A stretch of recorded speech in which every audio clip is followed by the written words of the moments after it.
Kalian ngerasa gak sih ada dosa-dosa besar atau larangan-larangan yang dilarang sama Allah, terus kita tuh gak melakukannya bukan karena kita terpaksa atau menahan diri untuk gak melakukannya, tapi ya memang kita gak tertarik aja untuk melakukan itu. Contohnya aku, terserah deh orang mau nganggap pick me atau apa, misalnya kayak ada alkohol berseliweran depan mata aku, tapi aku tuh kayak gak mau aja, gak tertarik untuk coba gitu. Bukan aku nahan gak boleh minum itu, gak boleh, bukan, tapi memang ya aku gak mau aja. Sama kayak aku gak suka durian yang kata orang-orang enak banget, terus ketika orang-orang lagi lahap makan, ya udah aku ngeliatin aja karena aku memang gak mau dan gak suka. Nah ternyata sependek pengetahuan aku itu tuh kayaknya karena kita tuh sering mengamalkan surat Al-Fatihah yang udah sering kita amalkan dari kita masih kecil sampai sekarang, dan sering kita baca berulang-ulang di setiap kita sholat.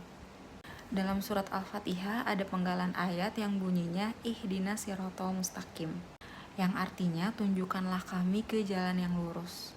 Mungkin itu dia manfaatnya, kita tuh jadi ditarik aja hatinya sama Allah untuk kayak lurus-lurus aja gitu loh hidupnya, gak tertarik sama larangan-larangannya. Masya Allah, tabarakallah. Dan masih banyak contoh-contoh lainnya yang gak bisa aku sebutin satu-satu. Terus aku juga pernah kayak lagi terbuai sama suatu godaan, terus aku kayak ya udah aku jalanin aja.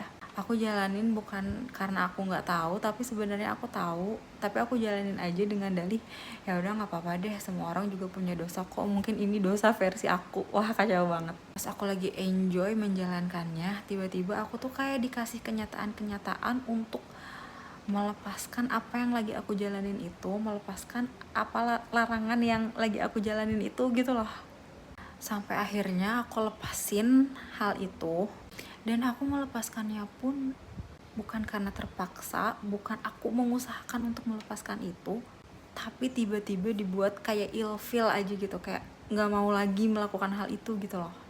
Contoh lainnya adalah kalau misalnya aku kayak lagi galau, lagi aku ngerasa mental aku tersentuh banget, alhamdulillah banget yang aku cari adalah Allah, adalah Tuhan. Aku gak kepikiran untuk lari dan cari solusi lain yang kata orang-orang itu bisa mengalihkan beban pikiran, dan ternyata itu adalah sebuah larangan, ngerti kan? Ya walaupun kelihatannya kayak cuman datang ke Allah saat ada butuhnya aja, tapi ya daripada ketika kita galau tapi kita meluapkannya ke hal-hal lain yang Allah larang, kan itu baru amalan dari sepenggal ayat aja loh. Gimana amalan dari beribu ayat lainnya?